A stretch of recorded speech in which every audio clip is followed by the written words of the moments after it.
नमस्कार प्यारे साथियों, आप सभी को आपके अपने YouTube channel exam education centre में स्वागत है। तो चलिए आज हम लोग प्रैक्टिस सेट 2 सॉल्व करते हैं। ठीक, तो देखिए क्वेश्चन नंबर फर्स्ट है, किसी वस्तु का 45% का मान 144 है, तो बताइए उस संख्या का 75% का मान क्या होगा। तो देखिए इसमें 45% का मान कितना दिया है, 144। अब पूछा कितना है, 75% का मान। तो इसको देखो सॉल्व करते हैं। तो इसमें देखो 45% 45% का मान कितना दिया गया है, 144। तो इसमें से आप पहले 1% का मान निकाल लीजिए। तो 45% का मान 144 है, तो 1% का मान क्या हो जाएगा, 144 बटे 45। ठीक, इसमें मान कितने पूछा है, 75% का। जब 1% का मान 144 बटे 45 है, तो 75% का मान ज्ञात कर लेते हैं। तो 75% का मान कितना हो जाएगा, 144 बटे 45 गुणे 75। ठीक, तो इसमें देखो 1% का मान कितना दिया है, 144 बटे 75। तो 75% का मान कितना हो जाएगा, जब 1% का मान इतना है तो 75% का मान इसमें 75 का गुणा कर दिया जाएगा। ठीक, तो 75% का मान हो जाएगा। अब इसको काट दीजिए। तो देखो किससे कट रहा है, 15 से कट रहा है। 15 × 45, अब 15 चौको 60, 15 × 5 = 75। तो 75% का मान कितना हो गया, 75% का मान। अब इसमें गुणा कराइए, देखो 144 गुणे 5, तो 144 गुणे 5 बटे कितना हुआ, 3। 3, अब 3 से और कट रहा है, इसको काट दीजिए। देखो 3 से काटिए, 3 एक कम 3, और 3 से 144 काटो, 3 चौको 12, और कितना बचा 2, और 3 8 24। ठीक, अर्थात कितना प्राप्त हुआ, 48 गुणे 5। अब 5 का गुणा करा इसमें करा दीजिए, तो कितना होगा, देखो 5 8 40, हासिल आए 4, पंचों को 20, 20 4 24। अर्थात 75% का मान कितना प्राप्त हुआ, 240। तो इसमें ऑप्शन कौन सा सही होगा, ऑप्शन सी सही होगा। देखिए अगला क्वेश्चन, 10 विद्यार्थियों का औसत भार 55 केजी है। यदि अध्यापक के भार को और शामिल कर लिया जाए तो औसत भार में 1 किग्रा की वृद्धि हो जाती है। तो बताइए अध्यापक का भार क्या है। तो देखिए इसमें 10 विद्यार्थियों का औसत भार कितना दिया है, 55 किग्रा। ठीक, तो पहले इसमें 10 विद्यार्थियों का औसत भार निकाल देते हैं। फिर इसमें कह रहा कि एक अध्यापक के भार को शामिल कर लिया, अध्यापक को और शामिल कर लिया जाए तो औसत भार में कितने की वृद्धि हो जाती है, 1 किलोग्राम की और वृद्धि हो जाती है। तो बताइए अध्यापक का भार क्या है। तो देखो इसको सॉल्व कर लेते हैं। इसका सूत्र होता है, देखो NAT से सॉल्व करते हैं। इसका मतलब नंबर एवरेज टोटल, इससे सॉल्व कर लेते हैं। तो देखिए पहले इसमें सवाल में इसमें क्या कहा है, नंबर कितना है, 10 विद्यार्थी। अर्थात कितने विद्यार्थी हैं, 10 विद्यार्थी। और इनका एवरेज कितना दिया गया है, औसत 55 किग्रा। इन कितने किलोग्राम दिया है, 55 किलोग्राम। तो एवरेज 55 किग्रा हो गया। तो टोटल कितना हो जाएगा, अब इसका गुणा कराइए। तो 10 का 55 में गुणा कराएंगे कितना आएगा, 550। ठीक, कितना है, 550। अब इसमें कह रहा कि यदि अध्यापक के भार को शामिल कर ली जाए, अध्यापक के भार को शामिल कर लेंगे तो इसमें टोटल नंबर कितने हो जाएंगे, 10 की जगह 11 हो जाएंगे। ठीक, यदि इसमें अध्यापक के भार को शामिल करेंगे तो नंबर कितने हो जाएंगे, 11। भार को शामिल कर लिया जाए तो औसत भार में 1 किलोग्राम की वृद्धि हो जाती है। तो औसत में कितने की वृद्धि हो जाती है, 1 किलोग्राम की। तो औसत कितना है, 55 किलोग्राम। तो औसत कितना हो जाएगा, 56 किलोग्राम। ठीक, तो नंबर हो गया, एवरेज हो गया, टोटल कितना हो जाएगा। अब इसको गुणा कराइए, 11 छक्का 66, हासिल आए 6, 11 पचे 55, 55 6 61, 18 कितना आया 616। ठीक, तो इसमें पूछा क्या, अध्यापक के भार क्या है, तो अध्यापक का भार अब इसमें से पता हो जाएगा।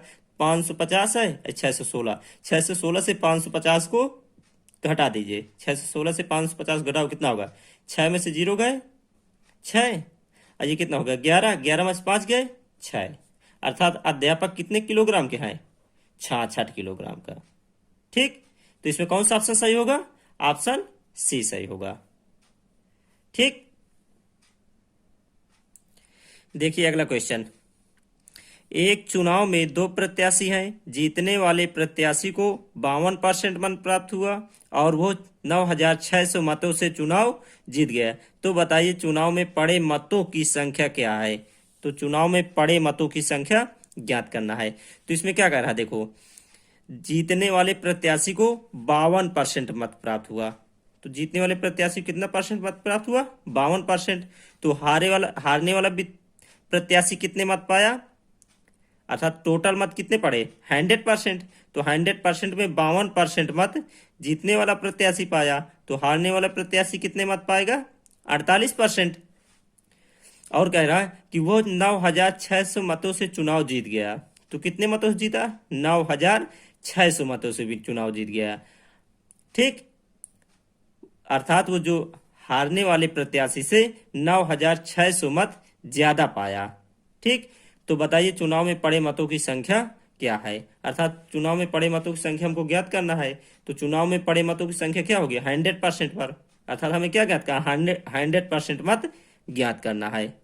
तो ठीक, तो देखिए इसमें जीतने वाला प्रत्याशी कितना पाया, जीतने वाला प्रत्याशी कितने मत पाया 52%। ठीक, और हारने वाला प्रत्याशी कितना मत पाया, हारने वाला प्रत्याशी कितना मत पाया 48%, क्योंकि कितने मत पड़े 100%। ठीक, तो इनका अंतर निकालिए कितना होगा, कितना होगा 4%। अर्थात जीतने वाला प्रत्याशी हारने वाले प्रत्याशी से कितने परसेंट मत अधिक पाया, 4% मत अधिक पाया। ठीक, हारने वाले प्रत्याशी से जीतने वाला प्रत्याशी 4% मत अधिक पाया। ठीक, अब इस यहां पर देखिए 4% मत अधिक पाया और मत कितने पाया, तो हारने वाले प्रत्याशी से जीतने वाला प्रत्याशी मत कितना पाया है 9,600 अधिक पाया है। ठीक, कितना अधिक पाया है 9,600। तो 9,600 अधिक पाया है, तो परसेंट में यदि पूछा जाए तो परसेंट में कितना 4% अधिक पाया है, अब मतों में 9,600 मत अधिक पाया है। तो ठीक, तो अर्थात यहां पर क्या देखो निष्कर्ष निकल रहा है कि 4% की वैल्यू 9,600 के बराबर है।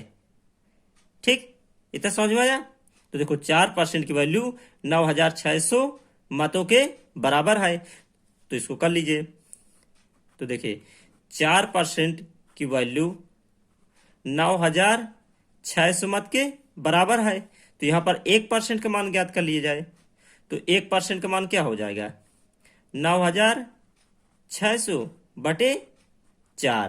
तो इसको काट दीजिए, देखो 4 एक कम 4, 4 से इसको काटिए, 4 दूनी 8, एक बड़ा तो कितना हो गया 16, और 4 चौको 16, और 2 जीरो है 2 जीरो। 1% की वैल्यू कितनी हुई 2400 मत के बराबर। तो 100% की वैल्यू किसके बराबर होगी, तो 100% की वैल्यू किसके बराबर होगी, अर्थात 2400 गुणे 100। तो इसको इसके साथ गुणा कराइए। तो देखिए 2400, इसमें कितने जीरो 2 जीरो है, 2 जीरो आगे बढ़ा दीजिए, अर्थात 100% मतों की संख्या कितनी है 2,40,000। ठीक, क्यों इसमें क्या पूछ रहा है, तो चुनाव में पड़े मतों की संख्या क्या है, अर्थात चुनाव में पड़े मत कितने हैं 100%। तो 100% मतों की संख्या कितनी होगी 2,40,000। तो इसमें कौन सा ऑप्शन सही होगा, इसमें ऑप्शन बी सही होगा। ठीक, देखिए अगला क्वेश्चन। एक विद्यालय में 240 विद्यार्थी हैं जो कि एक परीक्षा में सम्मिलित हुए उनमें से जो विद्यार्थी परीक्षा में पास हुए उनका औसत प्राप्तांक 39 आए। जो परीक्षा में पास हुए उनका औसत प्राप्तांक 39 है, और जो विद्यार्थी परीक्षा में फेल हुए उनका औसत प्राप्तांक 15 है। ठीक, और जबकि सभी विद्यार्थियों को मिलाकर औसत प्राप्तांक 35 है। सभी विद्यार्थियों को मिलाकर औसत प्राप्तांक 35 है। तो बताइए परीक्षा में कितने विद्यार्थी पास हुए। तो देखिए, तो इसमें पास विद्यार्थी लिख लेते हैं और फेल विद्यार्थी। ठीक, औसत प्राप्तांक क्या होगा पास हुए विद्यार्थियों का। तो पास हुए विद्यार्थियों का औसत प्राप्तांक कितना है 39, और फेल हुए विद्यार्थियों का औसत प्राप्तांक कितना है 15। ठीक, और सभी विद्यार्थियों को मिलाकर औसत प्राप्तांक कितना है 35। परीक्षा में पास हुए विद्यार्थी हैं उनका औसत प्राप्तांक 39 है, और जो विद्यार्थी परीक्षा में फेल हुए हैं उनका औसत प्राप्तांक 15 है, और जबकि सभी विद्यार्थियों को मिलाकर औसत प्राप्तांक कितना है। देखो, जो सभी विद्यार्थियों को मिलाकर औसत प्राप्तांक कितना है 35। तो जो औसत प्राप्तांक आएगा उसे हम यहाँ 20 में ही लिखेंगे। ठीक, अब इसको हल कर लीजिए। तो इससे इसको घटाइए, कितना आएगा 39 में से 35 घटाओ कितना आएगा 4। अब ये 35 से 15 घटाओ कितना आएगा 20। तो देखो, पास और फेल विद्यार्थियों में अनुपात पता हो गया। अब इसको काट देते, कट रहा है 4 एकम 4 और 4 पंचे 20, अर्थात कितना प्राप्त हुआ 5:1। तो पास और फेल में कितने का अनुपात प्राप्त हुआ हमें 5:1। तो इसमें पूछा क्या है, कितने विद्यार्थी पास हुए, अर्थात पास विद्यार्थी पूछा है। तो इसका पहले क्या कहा, समानुपाती योग निकाल लीजिए। ठीक, और टोटल विद्यार्थी यहां दिया ही गया है। टोटल विद्यार्थी कितने हैं 240। तो पास विद्यार्थी कितने हो जाएंगे, अर्थात टोटल विद्यार्थी कितना दिया है 240। इसमें से पास विद्यार्थियों का हिस्सा कितना है, देखो 5/, देखो अनुपातिक योग, जितना पास हुए जितने विद्यार्थी उसको ऊपर रखिए, और इसका बाटे अनुपातिक योग। अनुपातिक योग कितना आएगा 5:1 अनुपातिक योग रख दीजिए, और इसका इसके साथ मल्टीप्लाई करा दीजिए। जितने विद्यार्थी पास हुए हैं उसका आंसर आ जाएगा। तो काटिए, देखो 6 एकम 6, 6 चौको 24। ठीक है, 0 है 0। तो कितने विद्यार्थी पास हुए 40 गुणे 5, तो कितना होगा 5 चौको 20। कितने विद्यार्थी पास हुए 200। ठीक, तो इसका आंसर कितना होगा 200। ऑप्शन बी सही होगा। देखिए अगला क्वेश्चन, दो व्यक्ति ए और बी जिनकी आयु में 4:5 का अनुपात है, 5 वर्ष बाद उनकी आयु 17:21 का अनुपात होगा। तो बताइए बी की आयु क्या है। तो किसकी आयु बताना हमें, बी की आयु। तो क्या ए और बी की आयु में कितने अनुपात दिए 4:5 का अनुपात है। ठीक, तो मान लीजिए इनकी वर्तमान आयु मान लीजिए। ठीक है, तो माना वर्तमान आयु ए और बी की वर्तमान आयु क्या हो जाएगी, माना ए की माना कितना 4x, और बी की क्या मान लिया 5x। तो क्या कह रहा है आगे, 5 वर्ष बाद उनकी आयु में कितना अनुपात हो जाता है 17:21। तो 5 वर्ष बाद, तो 5 वर्ष बाद इनकी आयु कितनी हो जाएगी। तो ए की कितनी हो जाएगी 5 वर्ष बाद 4x है, तो 5 वर्ष बाद कितनी हो जाएगी 4x + 5, और बी की कितनी है 5x है, तो 5 वर्ष बाद कितनी हो जाएगी 5x + 5। ठीक, समझ में आया। देखो, जैसे कि मान लिया जाए किसी व्यक्ति की आयु वर्तमान आयु 5 वर्ष है, और उससे पूछा जाए कि 10 वर्ष बाद, जैसे किसी व्यक्ति माना वर्तमान आयु 5 वर्ष है। ठीक, कितने 5 वर्ष है, और उससे पूछ लिया जाए कि इसकी 10 वर्ष बाद आयु कितनी हो जाएगी, अर्थात कितनी हो जाएगी 15। चूंकि इसमें क्या कर दिया हमने, वर्तमान आयु 5 है और 10 वर्ष बाद पूछा गया, तो इसमें 10 जोड़ दिया, अर्थात कितनी आयु हो गई उसकी? 15 वर्ष। ठीक, तो इसी प्रकार इसमें भी है। तो ए की वर्तमान आयु कितनी है? 4x। अब 5 वर्ष बाद पूछा गया है तो 4x प्लस 5। और बी की वर्तमान आयु कितनी है? 5x। अब 5 वर्ष बाद पूछा गया है तो क्या हो जाएगा? 5x plus 5। तो इसमें प्रश्नानुसार और क्या कहा गया है कि कहा गया है कि 5 वर्ष बाद उनकी आयु में अनुपात कितना हो जाता है? 17:21। ठीक, अनुपात का मतलब क्या होता है? बटे भी होता है, अर्थात इसे हम 17/21 भी लिख सकी थी। तो देखो इनका अनुपात ज्ञात कर लिया जाए तो क्या दिया है? ए और बी में अनुपात कितना दिया गया है 5 वर्ष बाद? एक की आयु कितनी हो जाएगी 5 वर्ष बाद? 4x plus 5। और बी की आयु कितनी दिया है? 5x plus 5। और इसमें अनुपात कितना दिया गया है दोनों का? 17:21, अर्थात 17/21। अब इसका तिर्यक गुणा करा दीजिए, इसका इसके साथ, इसका इसके साथ। तो कराइए, 17 का 5 के साथ करेंगे कितना होगा? 17×5 = 85 x है x प्लस, अब इस 17 का 5 के साथ करिए, 17×5 = 85 बराबर है बराबर। अब इसका 21 का गुणा कराइए, 21 का गुणा 4 के साथ करेंगे क्या होगा? 21 चौक 84, अर्थात 84 x है x प्लस है प्लस। अब 21 का 5 के साथ करो, 21 चौक 84, 21 5 105।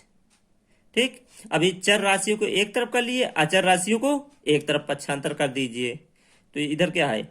85x, और इधर चर राशि कितनी है? 84x। तो इसको इधर पक्षांतर कर लीजिए, इधर 84x किस में है? प्लस में है, तो इसको इधर लाइन किस में हो जाएगी? माइनस में, अर्थात कितना हो जाएगा? 84x बराबर, इधर कितना बचा? 105। इस 85 को इधर पक्षांतर कर दीजिए तो किस में आ गया? माइनस में 85। ठीक, अब 85x से 84x घटाओ कितना आएगा? 1x बराबर 105 से 85 घटाओ कितना आएगा? 20, अर्थात x की वैल्यू कितनी पता हो गई हमें? 20। अब इसमें पूछा किसकी आयु पूछा गया है? b की आयु पूछा गया है। तो b की आयु हमने कितना माना है? वर्तमान आयु 5x, अर्थात b की हम वर्तमान आयु कितना माना है? 5x। तो इसमें 5x की वैल्यू रख दीजिए, तो 5 गुणे x का मान कितना प्राप्त हुआ है? 20, तो 20। अब इसका इसके साथ मल्टीप्लाई करा दीजिए, तो 20 पंचे कितना होगा? 20 पंचे 100। ठीक, 20 पंचे 100, अर्थात b की, तो इसमें क्या? b की आयु कितनी होगी? 100 वर्ष। तो कौन सा ऑप्शन सही होगा? ऑप्शन डी सही होगा। ठीक, यदि वीडियो अच्छी लगी हो तो वीडियो को लाइक कर दीजिए और चैनल को सब्सक्राइब कर लीजिए।